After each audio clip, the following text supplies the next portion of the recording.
Me di cuenta de que Ecuador en 1750 y algo, en las épocas de las colonias, en cuando recién nos pensábamos a mestizar, esa combinación entre indígenas, cholos, mulatos, hubo en la parte del morro, de la puntilla, de un caso que se llama el caso de brujas. Y en otras líneas más chiquitas, la cacería de brujas. Había una ley que castigaba e inquisionaba a aquellos que eran idólatras, pero que eran idólatras de aquellas antiguas creencias, porque si eras idólatra católico no pasaba nada. ¿Verdad? Hubo muchas muertes a causa de la Iglesia Católica. Mucha persecución. Muchas persecuciones, en verdad, donde murieron niños, jóvenes, abuelos, adultos y más temas de mujeres. Claro, es que en cuanto a generaciones de este tipo de historias, aquí yo creo que sería válido hacer una pequeña introducción a la que profundizaré más adelante, de que yo en el programa pasado hablé de que era interesante ver cómo en Estados Unidos en 1960 se había utilizado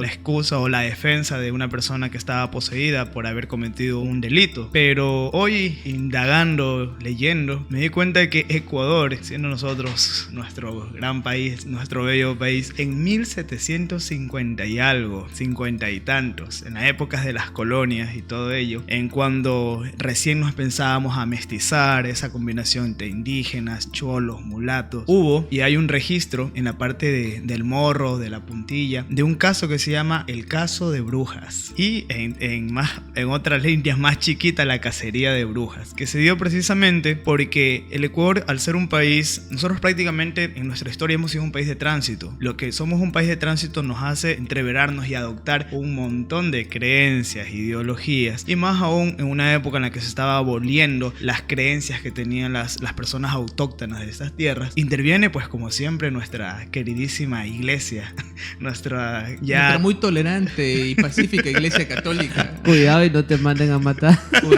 No hablemos mucho o te vayan a crucificar como lo crucificaron.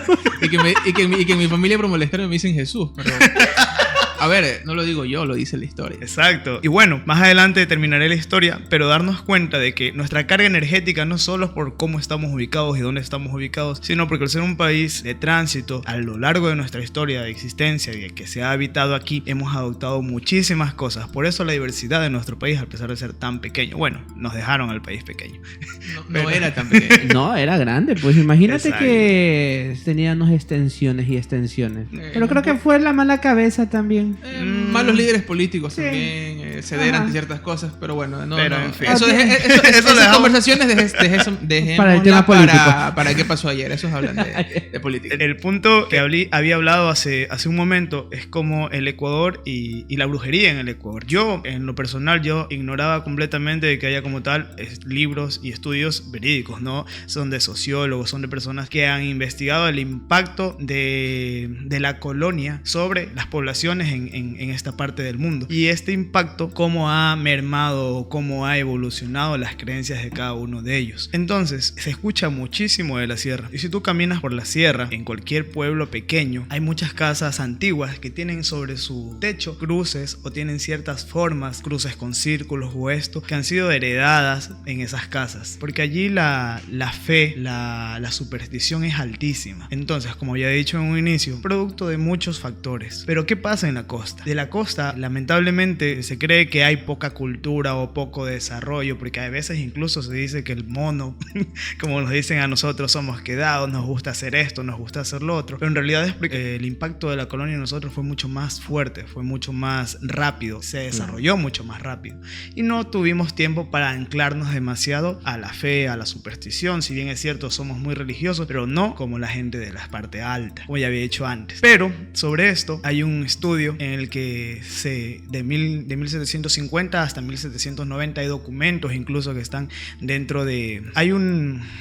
Hay un lugar en Quito, no recuerdo el nombre ahora porque es mucha información en poco tiempo, donde están estos documentos escritos en aquella época, en época de la colonia. Entonces, ¿de qué se trataba? Había, como dije, este choque ya cultural, porque estamos hablando de la Puntilla, Guayaquil, El Morro, playas. Son playas, hay bastante comercio, hay bastante choque de personas, de culturas, y estaba todo sectorizado, pero habían bastantes grupos de indígenas. Y los indígenas, pues tú sabes, aún arraigados pues a sus creencias de curar curarse con hierbas, la santería y este tipo de cosas. La integración de cultura en sí, ¿verdad? Exacto. Entonces la Iglesia Católica pues ya estaba sentada allí, ya estaba sentada, y había una ley que castigaba e inquisionaba, así se llama el término, está allí escrito, inquisionaba a aquellos que eran idólatras, pero que eran idólatras de aquellas antiguas creencias, porque si eras idólatra católico no pasaba nada.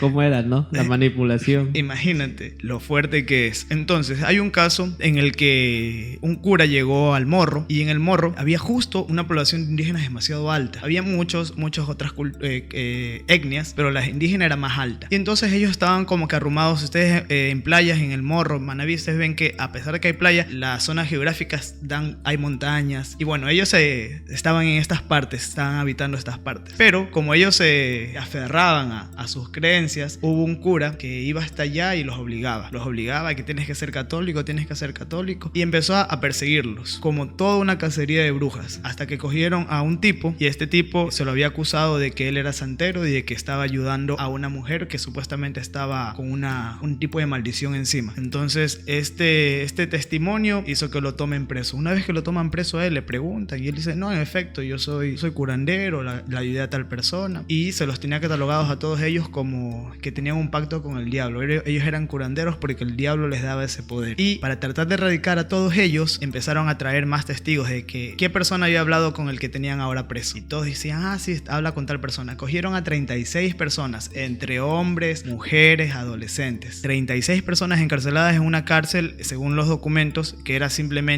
el lodo donde estaban, y eran unas cuantas tiras. Pero aquí viene el poder que tenía todavía esa gente, y cómo todavía habitaba la superstición en la gente de la costa. Ellos tenían a unos cuantos malhechores de poca monta, que eran los que cuidaban a estos 36, pero ellos los cuidaban desde lejos, no se les querían acercar porque sabían que dentro de esas personas, para su conocimiento, habían brujos, habían hechiceros, y no se acercaban a ellos porque tenían miedo que hayan repercusiones contra ellos. Entonces al cura se le hizo incontenible, porque sabían que cualquier momento se iban a escapar todos los que estaban detenidos, porque las personas que los estaban cuidando no se les acercaban por miedo. He allí lo que hubiera pasado y que pasaría en la actualidad si en algún pueblo de la sierra se cogería una persona por brujo. Hubiera un miedo. Y lo que sucede ahora en la actualidad también, sí. Entonces, en la costa, en ese tiempo, estamos hablando de 1700, aún existía aquello. Hoy en día yo creo que sería irrelevante, a menos que tenga un poco de fuerza o se haga oír demasiado. Pero entonces este tipo, el cura, se comunica con el arzobispo de Quito. El arzobispo de Quito manda a terminar la investigación, que qué pasó. Se dan cuenta de que simplemente no tenían las pruebas suficientes y los sueltan a los 36, y este cura estaba empedernido con que allí habían brujos. Entonces se lo termina al tipo sacando de allí, porque el tipo en realidad ya perdió la cabeza. El tipo en realidad es quien estaba creando esta superstición.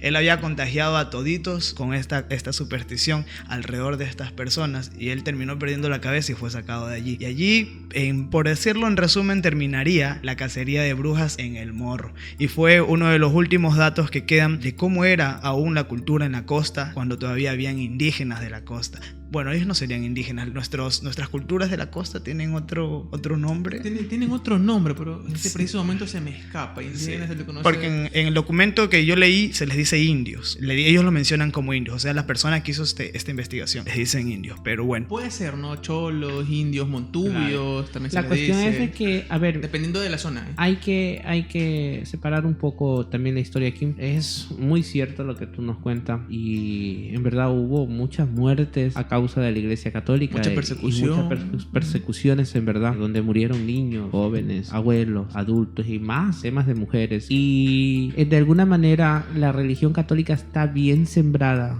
con ideologías todavía muy latentes dentro de los pueblos indígenas y dentro de estas partes altas de nuestros territorios ecuatorianos. Todavía hay gente que es quemada y cazada. Obvio, no voy a descartar de que hay personas que son charlatanes, ¿no? Y se aprovecha que de alguna manera pues el que está robando que sea castigado, ¿no? Pero no matado. Creo que todo el mundo merece una segunda oportunidad y de vivir y de remendar sus errores, ¿no? Pero todavía está esto agarrado de alguna manera en pueblos lejanos. Por eso vemos mucho de la justicia indígena. Exacto. Es un reflejo del rencor y del resentimiento que aún queda Así de es. aquella masacre catolizadora. Bueno, y aclarar con la injusticia indígena en estos casos, porque de ahí, por ejemplo, cuando agarran a un ladrón, Claro, los golpes y eso, todo bueno, eso. dependerá Y de bueno, cómo y- lo y- veas y tal, pero en este caso sí es un reflejo de ese miedo convertido en odio.